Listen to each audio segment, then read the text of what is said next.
The way to address your question is fundamentally, if you look at India's economy, right? India has three structural weaknesses. One is capital, that it is dependent on international capital for its growth, right? So that is one. The second one is defense, that from a defense standpoint, we've always been dependent on technology per se more so. The third one is uh, uh, is energy. So primary energy is something that we've been importing, and we have been exposed, especially around this.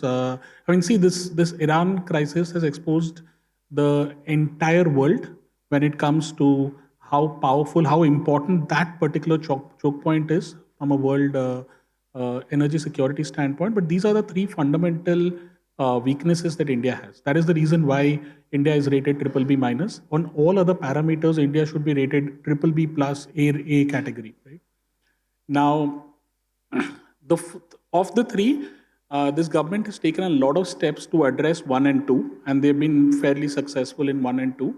I think it is the third part where there is a lot that the government needs to do, and I think that's where the biggest opportunity lies from an India standpoint. So, be it energy, when you look at, you can look at it like coal, oil, gas, renewables, and then emerging technologies like new tech batteries, etc. All of that. So from that standpoint, I think the opportunity set in India is if you can produce the lowest cost power in the world, X of China, right? You can attract the entire AI data center race to India. Right? Geopolitically, we are sitting beautifully as of now, right? And if we are able to play that game well, then we will be solving for one also in the garb of solving three.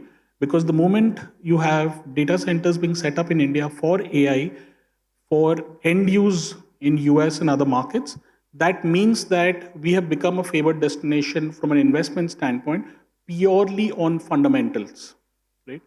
So that is going to be the biggest opportunity. Now, around that, the opportunity can be broken down into power generation, so renewables, thermal power, nuclear power potentially in the future, battery-led renewables plus batteries.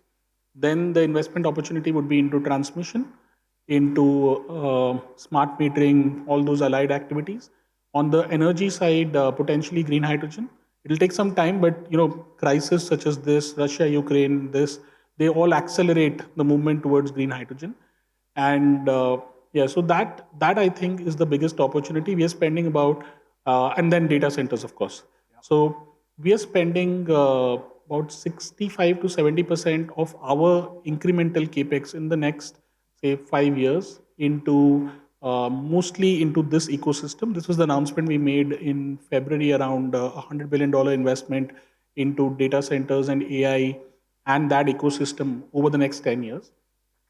So that is going to be the biggest driver and has the highest return. So we will see, not only will we see Indian capital going into these areas, it'll also be international capital. Now there is OEMs who supply equipment related to data centers. All of those manufacturing will come up in India. You will eventually see Chinese battery manufacturers also set up manufacturing in India, and eventually Indian companies also getting into it and then getting ahead on the technology side. Defense manufacturing will be a huge area of growth.